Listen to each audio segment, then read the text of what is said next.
Hello दोस्तों, आप सभी का स्वागत है न्यूराइज क्लासेस में। आज हम 12th क्लास के फिजिक्स में फर्स्ट चैप्टर में पढ़ने जा रहे हैं वैद्युत द्विध्रुव इलेक्ट्रिक डाइपोल।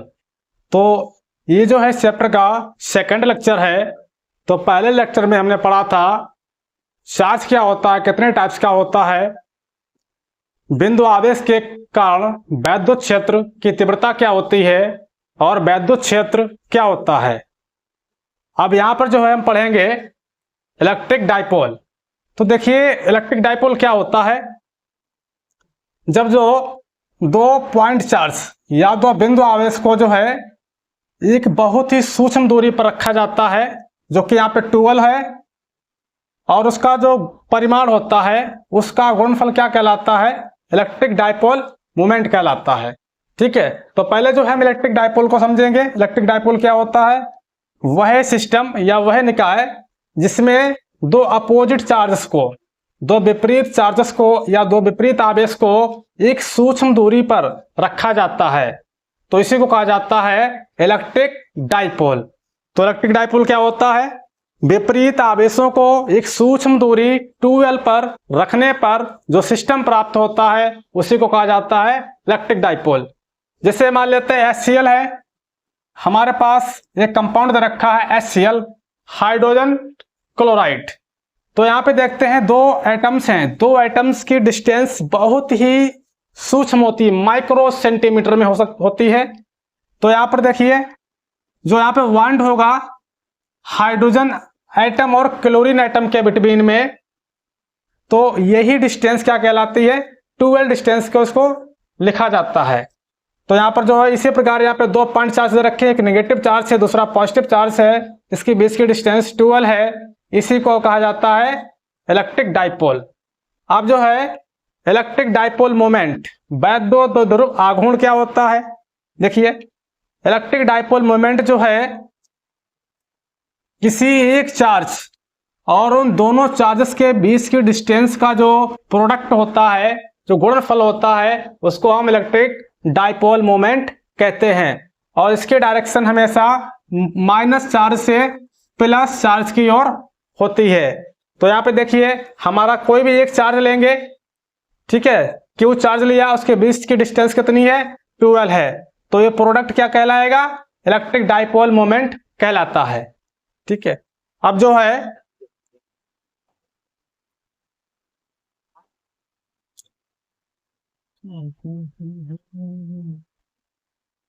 हाँ, अब देखिए इलेक्ट्रिक फील्ड लाइंस। तो इलेक्ट्रिक फील्ड लाइंस क्या होती हैं, इसके बारे में भी थोड़ी चर्चा कर लेते हैं। तो इलेक्ट्रिक फील्ड लाइंस क्या है, जैसे कि इससे पहले वाले लेक्चर में हम पढ़ चुके हैं, कोई पॉजिटिव चार्ज है तो पॉजिटिव चार्ज से जो है इलेक्ट्रिक फील्ड लाइंस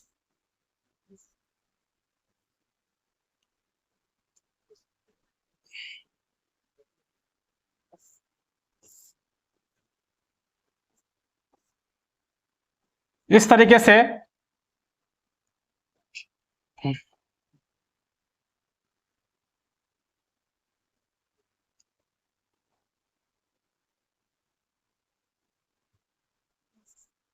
तो पॉजिटिव चार्ज से जो है इलेक्ट्रिक फील्ड लाइंस की डायरेक्शन होती है वो बाहर की ओर होती है।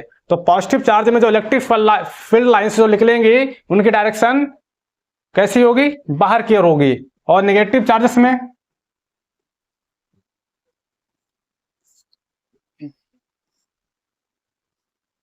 इस तरीके से दिखा सकते हैं, इलेक्ट्रिक फील्ड लाइंस की जो डायरेक्शन होगी वो हमेशा अंदर की ओर होती है, या हम कह सकते हैं टुवर्ड्स द चार्ज। तो इसी प्रकार से जो है यहाँ पर एक पॉजिटिव चार्ज रखा हुआ है, इसके बहुत ही सूक्ष्म डिस्टेंस पर जो है एक नेगेटिव चार्ज को रखा जाता है। तो पॉजिटिव चार्ज से जो इलेक्ट्रिक फील्ड लाइंस की डायरेक्शन क्या होती है, निकलती हैं, और नेगेटिव पर क्या होती है, नेगेटिव वाले चार्ज पर ये आकर समाप्त हो जाती हैं। ठीक है, तो यहाँ पर देखते हैं इलेक्ट्रिक फील्ड लाइंस जो हैं पॉजिटिव चार्ज से निकलकर नेगेटिव चार्ज पर क्या होती है, समाप्त होती हैं। इनकी डेंसिटी जो है चार्ज के पास या चार्ज के समीप अधिक होती है। यहाँ पे देखते हैं इलेक्ट्रिक फील्ड लाइंस की डेंसिटी क्या होती है, चार्ज के पास बहुत अधिक होती है, या यहाँ पे देखते हैं जो माइनस क्यू चार्ज है, यहाँ पर भी इलेक्ट्रिक फील्ड लाइंस या वैद्युत बल रेखाओं की संख्या बहुत अधिक है, या हम कह सकते हैं उनका घनत्व बहुत अधिक होता है। तो आवेश के पास जो है घनत्व उनका अधिक होता है, इसलिए यहाँ पर स्ट्रॉन्ग इलेक्ट्रिक फील्ड, प्रबल वैद्युत क्षेत्र यहाँ पे होता है। जैसे जैसे आवेश से दूरी बढ़ती जाती है तो इलेक्ट्रिक फील्ड लाइंस की जो है बीच की डिस्टेंस भी बढ़ती जाती है। तो हम आवेश से दूरी बढ़ने पर जो है इलेक्ट्रिक फील्ड लाइंस की डेंसिटी कम होती जाती है, इसलिए वहां पर जो है इलेक्ट्रिक फील्ड का मान कम होता है। तो ठीक है, तो आगे जो है अब हम पढ़ेंगे वैद्युत ध्रुव के कारण वैद्युत क्षेत्र की तीव्रता। तो ये डेरिवेशन जो है बहुत इंपॉर्टेंट डेरिवेशन है बोर्ड की दृष्टि से, तो इसका जो है हम डेरिवेशन यहां पर प्रूफ करने जा रहे हैं। तो देखिए हेडिंग डालेंगे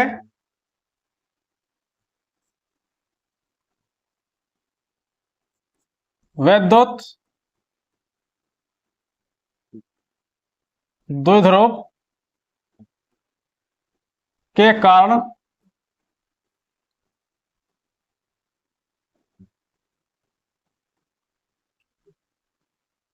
किसी बिंदु पर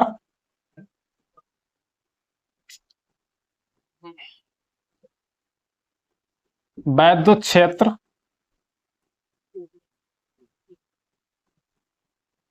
की तीव्रता। ठीक है, तो intensity of electric field due to an electric dipole at any point. तो देखिए, तो यहां पर एक डाइपोल बनाएंगे, electric dipole.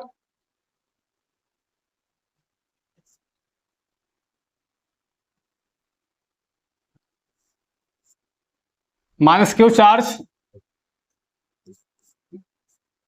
Plus Q charge यहां पे रखा गया है।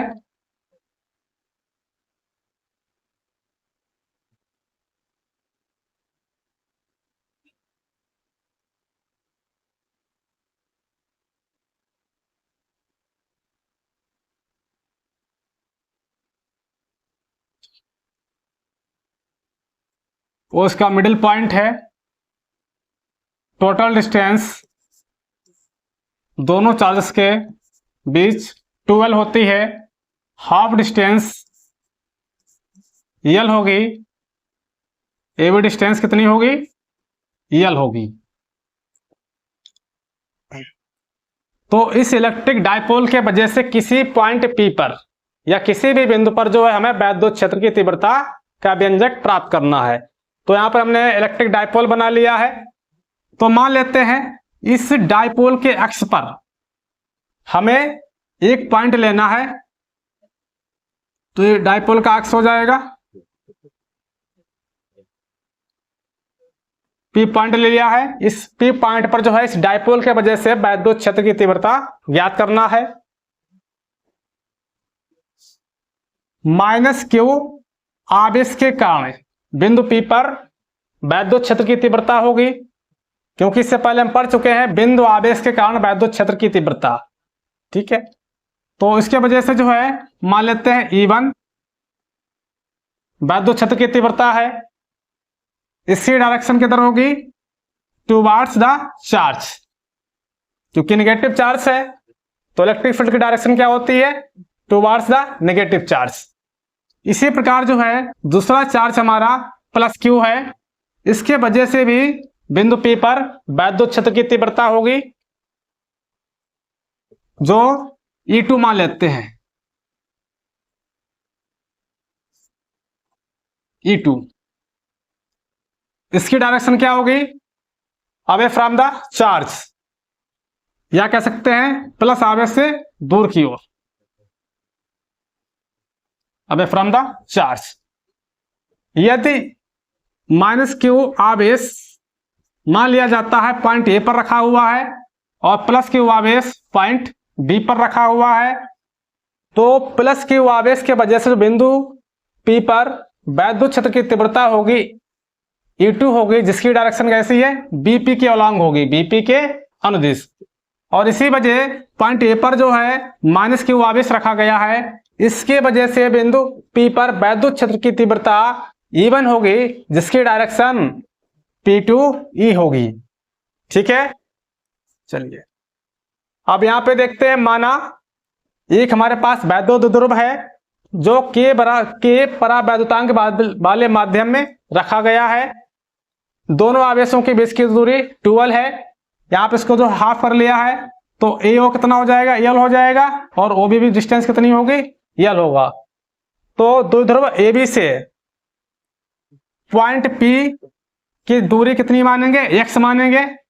तो मान लेते हैं ये दूरी यहाँ से कितनी है, x है। और ये डिस्टेंस हमेशा पॉइंट P की डिस्टेंस हमेशा पॉइंट O से लेंगे। जो डाइपोल का मिडिल पॉइंट O है वहां से डिस्टेंस पॉइंट P तक की कितनी मानी है, x मानी है। ठीक है, तो पॉइंट ए पर जो चार्ज हमारा -q रखा है, तो -q आवेश से बिंदु P तक की डिस्टेंस कितनी हो जाएगी, x डिस्टेंस यहां तक है और L डिस्टेंस हो जाएगी। तो टोटल डिस्टेंस कितनी हो जाएगी, x प्लस L,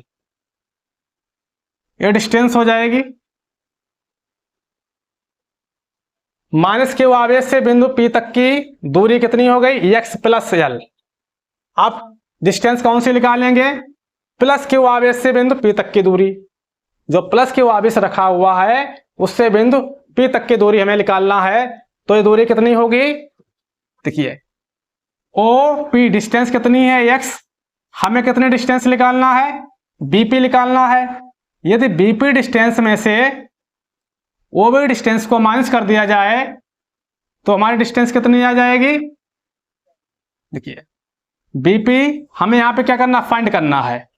तो OP में से अगर हम OB डिस्टेंस को क्या कर दें, माइनस कर दें, टोटल डिस्टेंस कितनी है, यहां से लेके यहां तक OP डिस्टेंस दे रखी है, x है, और OB डिस्टेंस को हम क्या कर देंगे, इसमें से माइनस कर देंगे तो हमारा BP डिस्टेंस निकल के आ जाएगा।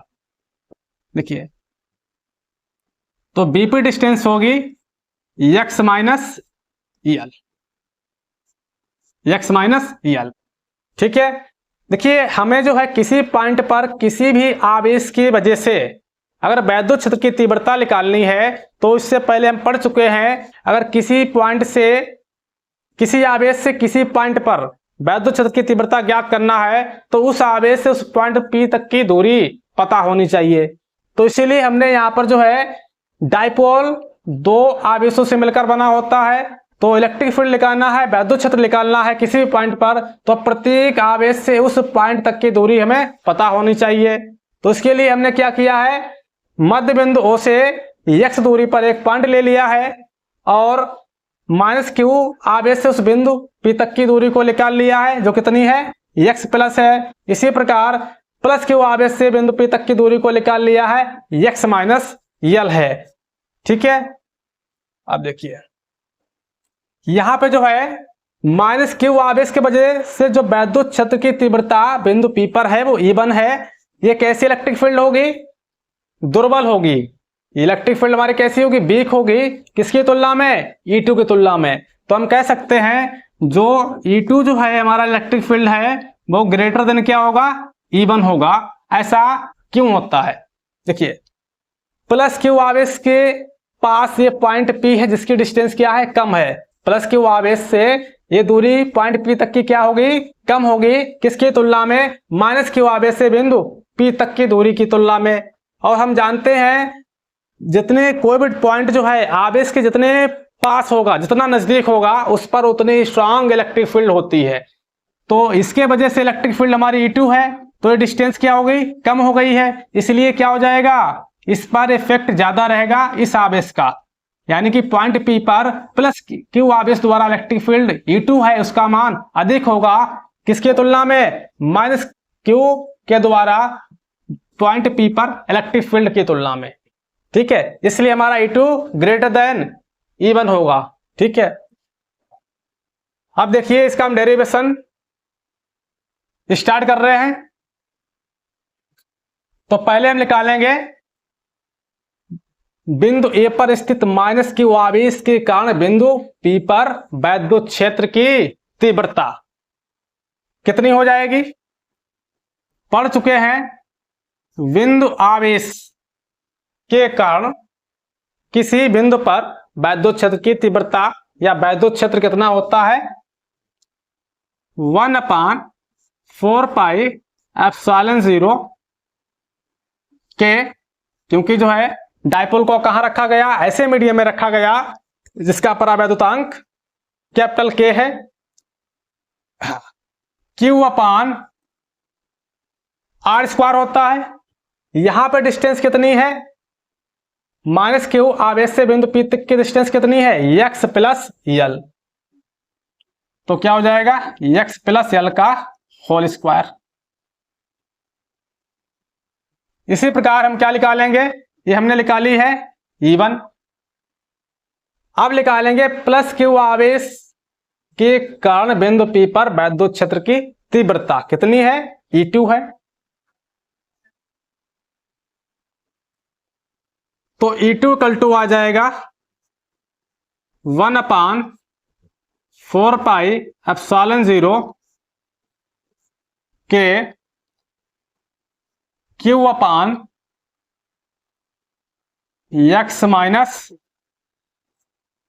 - l का होल स्क्वायर, क्योंकि ये डिस्टेंस कितनी है यहां से x - l है।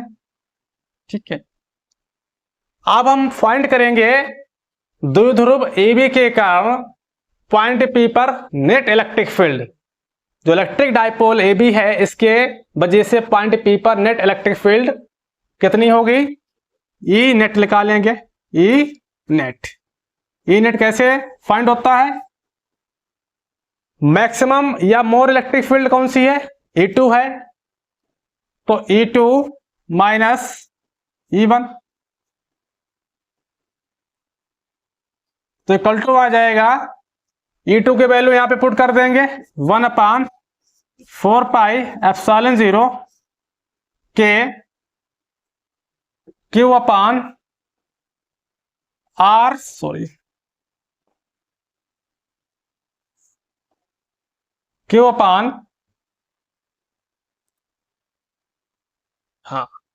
x - l का होल स्क्वायर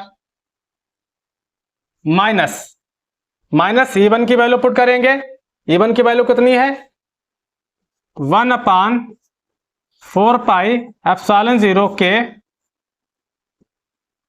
Q/x + l का होल स्क्वायर, x + l का होल स्क्वायर। ठीक है, तो हमारा E नेट आएगा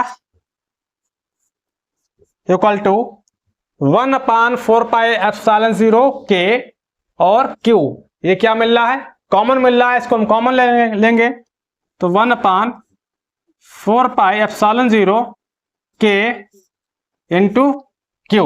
चार्ज यहां पर भी Q है, यहां पर भी Q है, तो इसको हमने कॉमन ले लिया, तो हमारे पास क्या बचेगा 1/x - l का whole square minus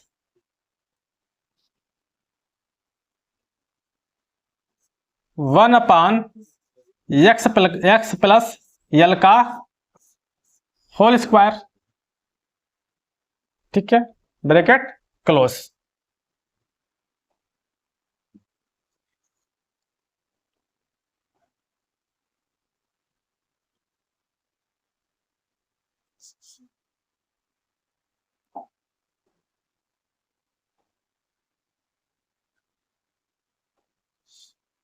next step आ जाएगा E नेट।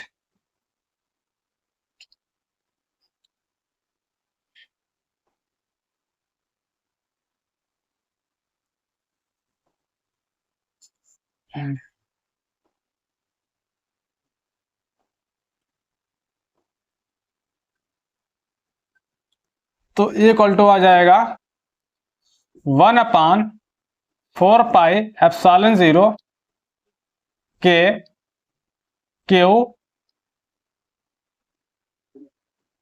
1/x - l का whole square minus 1/x + l का होल स्क्वायर। ये स्टेप हमारा दे रखा था, अब यहां पर हम क्या करेंगे, एलसीएम लेंगे।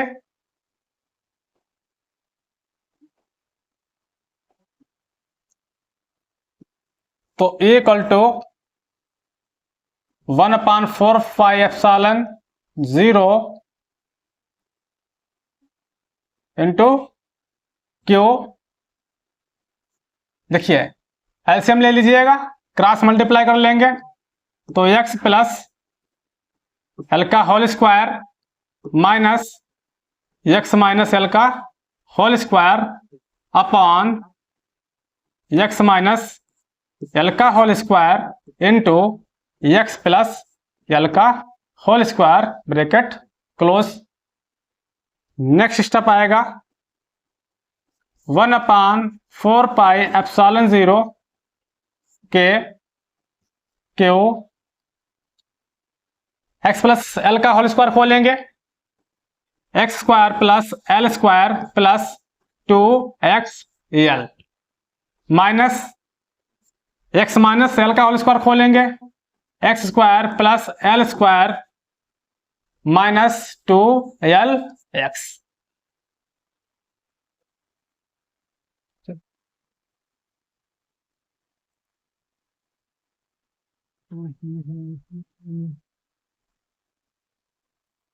अपॉन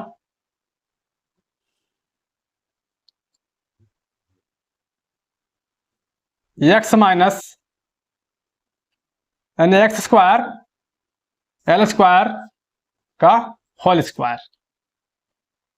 यहां पे देखिए फार्मूला कौन सा बन रहा है, a minus B into A plus B कितना होता है, A square plus B square. तो ऐसे यहां पे कितना हो जाएगा, X square minus L square का होल स्क्वायर, ब्रैकेट क्लोज। अगला स्टेप देखिए, इक्वल टू आ जाएगा 1/4 पाई एप्सिलॉन 0 के Q into X square plus L square plus 2xl minus से मल्टीप्लाई कर देंगे, X square minus L square plus 2xl upon x square minus L square का whole square, bracket close. देखिए x square से x square cancel हो रहा है, L square से एल स्क्वायर कैंसिल हो रहा है, तो हमारे पास कितना बचा, 2xl प्लस 2xl कितना हो जाएगा, 4xl। और हम जानते हैं जो डिस्टेंस यल है या कह सकते हो x डिस्टेंस है वेरी वेरी ग्रेटर देन यल है, ठीक है। तो हमारा जो x जो यल होगा बहुत ही स्मॉल डिस्टेंस है, यल कैसी है, बहुत ही स्मॉल डिस्टेंस है, इसलिए यल कैसा होगा, नेग्लेजिबल कर देंगे इसको, ठीक है। या हम कह सकते हैं यल टेंस टू 0 चला जाएगा, तो यहाँ पे यल की वैल्यू 0 कर देंगे, तो ये इक्वल टू आ जाएगा 1/4 पाई एप्सिलॉन 0 के क्यू 2xl प्लस 2xl कितना हो जाएगा, 4xl अपॉन एल की वैल्यू कितनी हो जाएगी, 0 हो जाएगी, तो एक्स स्क्वायर का स्क्वायर कितना हो जाएगा, x की पावर 4, x से यहाँ पे कैंसिल हो जाएगा x, तो कितना आ जाएगा,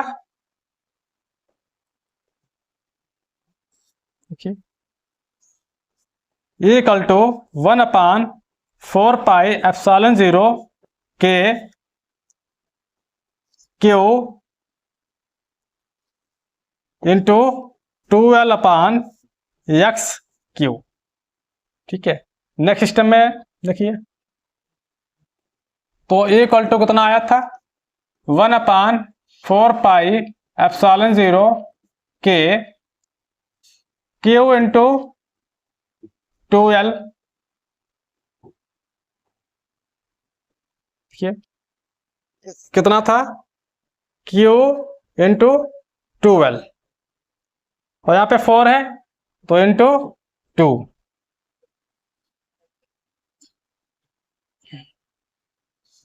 ठीक है, क्यू इंटू 12 इंटू 2 अपान एक्स क्यू। हम जानते हैं इलेक्ट्रिक डाइपोल मोमेंट कितना होता है, P इक्वल टू होता है 2QL। ये क्वांटिटी कितनी बन जाएगी, Q इंटू 2L या 2QL कितना हो जाएगा, P के इक्वल हो जाएगा। तो E इक्वल टू आ जाएगा 1/4 pi epsilon 0 K 2QL P into 2P upon x3। तो इस तरीके से जो है द्विध्रुव के कारण किसी बिंदु पर वैद्युत क्षेत्र की तीव्रता उसकी किस पोजीशन पर, उसके अक्षीय, उसके अक्ष पर, तो कितनी होगी, E बराबर 1/4 पाई एप्सिलॉन 0 के 2P अपॉन x3। अगर हमारा मीडियम कैसा है, डाइपोल, इलेक्ट्रिक डाइपोल को जो है अगर वैक्यूम में या एयर में रखा गया है, वायु में रखा गया है, तो क्या की वैल्यू 1 हो जाएगी। तो इलेक्ट्रिक फील्ड कितनी आएगी, 1/4 pi epsilon 0 2P upon x3। तो इतनी हमें इलेक्ट्रिक फील्ड प्राप्त होगी। इसको वेक्टर फॉर्म में देखिए लिखेंगे, वेक्टर फॉर्म। तो देखिए इलेक्ट्रिक फील्ड की डायरेक्शन 1/4 पाई एप्सिलॉन 0 के 2P अपॉन x। ठीक है, तो छात्रों हमने जो है द्विध्रुव के कारण किसी बिंदु पर वैद्युत क्षेत्र की तीव्रता का व्यंजक यहाँ पे प्राप्त किया है, उसको ड्राइव किया है। तो यह व्यंजक हमारा किस केस में होगा, अक्षीय स्थिति में होगा, या हम कह सकते हैं उसके द्विध्रुव के अक्ष पर।